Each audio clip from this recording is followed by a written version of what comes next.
Something about that moment stayed with me. It was a seemingly innocuous detail in the grand, chaotic tapestry of the Quartermain estate, but it was the kind of detail that makes you stop and reevaluate everything you thought you knew. I am talking about Willow Kane's sudden relocation to the Quartermain gatehouse. On the surface, it looked like a simple capitulation to her husband. Michael Corinthos made a request, and Willow, playing the part of the compliant, stressed wife, packed her bags and moved into the isolated property. At first, it didn't seem important. It just looked like marital logistics, a way to create physical distance from the main house's relentless drama. But the more I looked at the profound silence surrounding this move, the more a cold sense of unease began to creep in. She did not consult Nina Reeve. She did not breathe a word of this to Jack Brennan. She just vanished into the shadows of the gatehouse, cutting off her most vital lifelines without a second thought. I couldn't stop thinking about it. Why would a woman who has been relying so heavily on Jack Brennan's protection suddenly go dark? If you ask me, this isolation is not a retreat, it is a fortification. We have to look at the breadcrumbs Willow has been leaving behind. For weeks, Brennan has been her shield. He was the one who navigated the treacherous legal waters, the one who pulled the strings to help her escape the devastating accusations regarding the shooting of Drew Kane. Brennan put himself on the line, utilizing his vast network and resources to keep Willow out of a prison cell. He expected loyalty. He expected her to follow his carefully laid plans and strategic arrangement. Instead, Willow has gone rogue. The more I think about it, the more I realize that Willow is no longer playing a defensive game. She is actively severing ties, and she is doing it in the most dangerous way possible. The thread really starts to unravel when we look at Michael's recent behavior. Michael is not blind, even if he often chooses to look the other way when it comes to his wife. He has been asking questions, pressing Willow about her recent erratic actions. He senses the shifting sands beneath his marriage. And how does Willow react when backed into a corner by Michael's interrogation? She does not confess. She does not break down in tears and ask for forgiveness. She deflects, and she points the finger directly at Jack Brennan. She is actively shifting all the blame onto the man who saved her, painting Brennan as the mastermind behind her dark deeds to keep her own hands looking clean in Michael's eyes.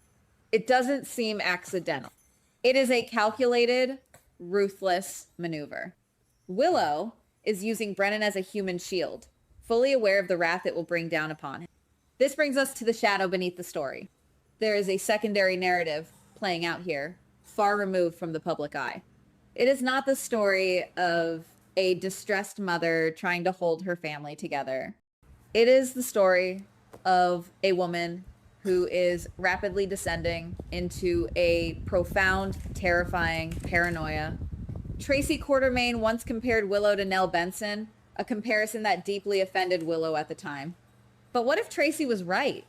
What if the trauma, the secrets, and the constant fear of exposure have finally fractured Willow's psyche, molding her into the very monster she always despised? There is a hidden motivation driving Willow now, sheer, unadulterated survival at any cost. She feels hunted.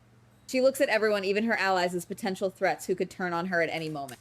I keep coming back to the physical reality of the gatehouse. It is secluded. It is quiet. It is the perfect place for a confrontation.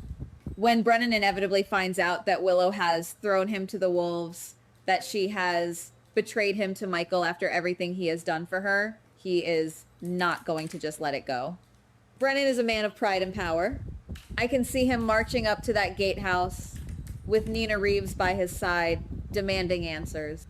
Nina, who has been growing closer to Brennan, who has defended Willow against all odds, will want to mediate. They will walk into that gatehouse expecting to scold a misguided young woman. They will expect Willow to lower her head, admit her mistakes, and beg for their continued help. But maybe there's another layer here. What if they are walking into a trap they cannot even comprehend? It's possible that Willow has been preparing for this exact moment. I keep wondering whether the innocent facade has completely burned away, leaving behind someone capable of unspeakable violence.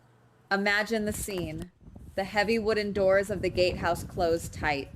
The air thick with tension. Brennan, his voice low and dangerous, confronting Willow about her betrayal. He lists everything he has done for her, the risks he took, the lies he spun to keep her free. He demands obedience. He demands respect. And Willow, she doesn't cower. She doesn't cry. She stands her ground, her eyes cold and empty, and she strikes back. The verbal argument escalates. The accusations fly. Brennan, realizing that the woman he protected is entirely out of control, might step forward, trying to intimidate her into submission. This is where the physical reality of Willow's paranoia becomes terrifyingly clear. It's possible that for weeks, Willow has been carrying a hidden weapon. Not a gun, not a knife, but something far more insidious. Something that speaks to her medical background and her quiet, calculating nature. A syringe.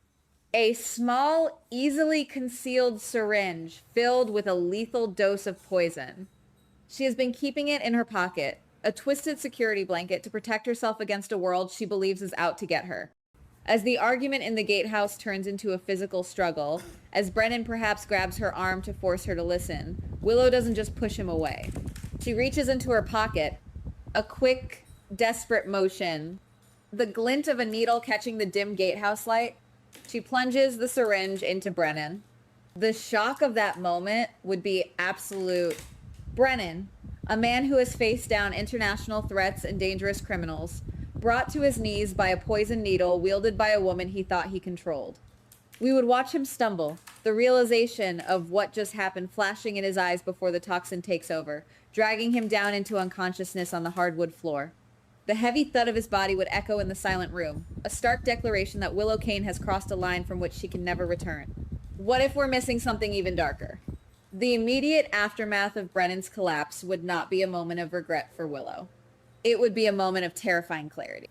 She would turn her gaze to the only other person in the room, Nina Reeves, her own mother. The tension in that room would be suffocating. Nina, frozen in horror, staring at the unconscious, perhaps dying body of the man she has been growing to love, and then looking up to see her daughter holding a deadly syringe. Willow's eyes would hold no warmth, no familial bond. She would step toward Nina, the unspoken threat hanging heavy in the air. If Nina fights her, if Nina screams or tries to run, Willow is fully prepared to use whatever is left in that syringe on her own mother. This is where the growing tension becomes almost unbearable. We are watching a mother realize that the child she spent her whole life searching for, the daughter she sacrificed everything to protect, is completely gone. Replaced by a cold, calculating sociopath. Nina is trapped. The walls of the gatehouse are suddenly a prison. She knows that if she shows an ounce of fear, if she shows any intention of turning Willow in, she will end up on the floor right next to Jack Brennan. So Nina has to do the hardest thing she has ever done. She has to play the game.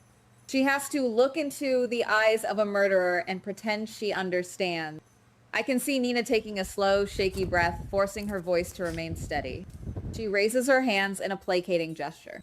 She tells Willow that she is on her side. She lies with every fiber of her being, offering a solution to the nightmare unfolding in front of them. Nina suggests that she will handle the situation. She tells Willow that she will take care of Brennan's body, that she will move him to a secure location and make sure he disappears forever, keeping Willow's hands clean. She plays to Willow's ultimate desire for self-preservation. And Willow, perhaps blinded by her own hubris and the adrenaline of the attack, believes her. Willow trusts that her mother's blind devotion will cover up even the most heinous of crime. But Nina is not the same woman who blindly defended Nell. The tragedy of this moment is that Nina finally sees the truth. As she convinces Willow to step back, as she takes control of the horrifying crime scene, Nina's mind is racing. She is not planning a cover-up. She is planning an extraction. She knows that Willow is completely out of control, a danger to herself, her children, and everyone in Port Charles. Nina realizes that the only way to save her daughter, or at least stop the bloodshed, is to destroy her. I can't shake the feeling that this is exactly where we are heading. A mother stepping out of the shadowed gatehouse, into the cold night air, leaving her daughter inside with the illusion of safety. Nina walking to her car, her hands trembling violently as she pulls out her phone. The agonizing weight of the decision pressing down on her chest as she dials the police. She is about to turn in her own flesh and blood for the attempted murder of Jack Brennan. She is about to shatter her own world into a million pieces because it is the only right thing left to do. Something feels unfinished. The sirens haven't sounded yet. Brennan is still lying on the floor, his fate hanging in the balance of a poisoned bloodstream.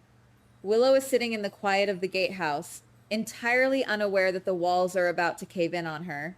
The story is pausing right on the edge of the cliff. We are looking at a tragedy that has been meticulously built, piece by piece, lie by lie. We don't know if Brennan will survive the venom coursing through his veins. We don't know what Willow will do when the red and blue flashing lights illuminate the windows of the Quartermain estate.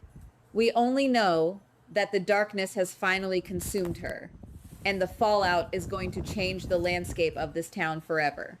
The pieces are all in motion, and all we can do is wait for the devastating impact.